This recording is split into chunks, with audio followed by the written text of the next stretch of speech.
Bom, uma vez que vocês entenderam o que é catalisador, que é aquela substância que não é consumida na reação, que tem como função diminuir a energia de ativação, que é a energia mínima necessária para que os reagentes cheguem a um complexo ativado, e consequentemente, como ela diminui essa energia, aumenta a velocidade da reação química, agora nós vamos falar a respeito dos tipos de catálise que nós temos. Nós temos a catálise homogênea e nós temos a catálise heterogênea. Basicamente, o que é isso? A catálise homogênea é aquela onde o catalisador vai estar na mesma fase que os reagentes, ou seja, a gente não consegue separar visualmente o catalisador dos reagentes, eles constituem uma única fase, certo? Uma mistura ali homogênea. Já na catálise heterogênea, não. Por exemplo, aqui ó, é fácil de evidenciar, ó, enquanto os reagentes são gasosos, o seu catalisador é sólido. Então você vai conseguir ver o catalisador e separar dos seus reagentes, certo? Diferentemente dessa situação aqui, ó. Por exemplo, quem que é o catalisador aqui? Analisa. Bom, o NO reagiu com o oxigênio para formar NO2. Beleza. E o NO2 reagiu com esse cara para formar SO3 e formou o NO de novo.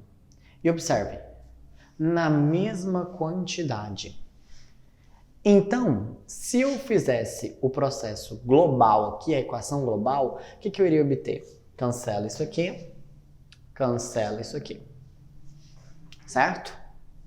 E o NO2 cancela, o NO2 cancela. Então a reação foi o quê? 2SO2 gasoso reagindo com oxigênio gasoso, produzindo 2SO3. Aqui nós temos a formação de duas coisas interessantes. Esse cara, ó, observe, ele foi formado e logo ele reagiu. Isso aqui, ó, é o que a gente chama de intermediário, certo? Como é que eu identifico o intermediário? É aquele composto, aquela substância que é produzida na reação, mas logo ele reage. E o que é o catalisador? É aquele que reage no início, mas depois, no final do processo, ele é reestabelecido. Em outras palavras, ele não foi consumido. Quem foi esse cara? O NO. A quantidade que reagiu dele aqui foi devolvida no final. Então, a concentração dele não mudou. Logo, ele é o nosso catalisador. Então, a gente poderia escrever a reação assim, ó. 2SO2 gasoso mais O2 gasoso por um NO aqui, ó. Porque quando nós colocamos essas substâncias em cima da setinha, representam um catalisador, certo? Formando SO3. Observem que aqui, ó, eles estão no mesmo estado, certo? Consequentemente, a gente não consegue diferenciar a substância do catalisador. Por isso é uma catálise o quê? Homogênea, né? Os reagentes e o catalisador constituem uma única fase, uma mistura homogênea ali. Então, João Vitor, repete de novo para mim, por favor, a diferença entre o intermediário e um catalisador. Repito, o catalisador é aquela substância que, quando adicionada, no final do processo ela é restabelecida. Já o intermediário, ele foi produzido, mas logo ele foi consumido. Esse ponto aqui é interessante, pessoal, para nós pensarmos a questão do seguinte. Tanto o catalisador quanto o intermediário, eles não aparecem na equação global. Aqui, ó, o catalisador aparece se você colocar na setinha em cima. Se você não colocar, não vai aparecer. Mas como é que você vai identificar quando ele coloca por etapas? Simples. O catalisador está no reagente. Ele é utilizado num ponto, mas logo ele volta. Então, no final do processo, você obtém ele de novo. Diferentemente do intermediário. O intermediário é uma substância que a gente não tinha no início, ela é produzida, só que no final do processo ela não vai estar lá. Olha aqui, ó. O NO2, ele é o intermediário porque foi produzido, mas no final do processo ela já não está mais, ó. Certinho? Agora, olha essa reação aqui, ó, onde a gente tem a reação da síntese de Bohr-Haber, né? Que é a síntese de amônia com N2 e H2. Observem que essa reação, para ela acontecer, ela precisa do catalisador ferro. Então, observem que eles estão, ó, em estados diferentes. Consequentemente, eu tenho uma catálise heterogênea. Se a gente fosse, por exemplo, colocar uma catálise em um gráfico, pessoal, nós teríamos isso aqui, ó. Olha que interessante. Saca só. Ó, se eu tivesse um gráfico de energia em função do caminho de reação, tem, por exemplo, uma reação, ó. A reação catalisada, ela seria mais ou menos assim.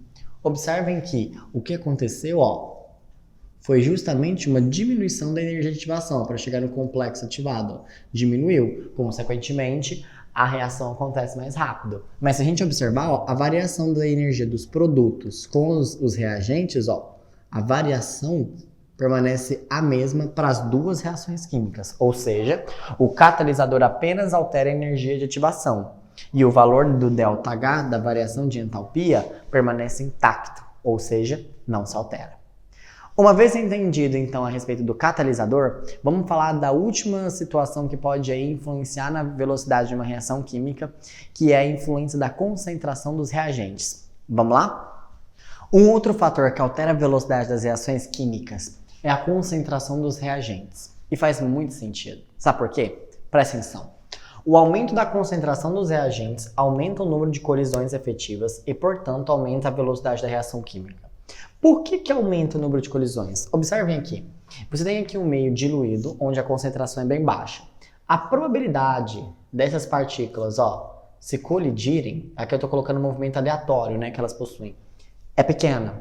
Por quê? Como a concentração delas é muito baixa, até que ela chega lá, colide numa, vai lá, colide na outra, demora, lento. Então, o número de colisões ali efetivas, são aquelas, né, que têm energia mínima e geometria favorável, são menores. Agora, se você pega o meio e, coloca muito reagente, a probabilidade de um choque efetivo aqui é muito grande.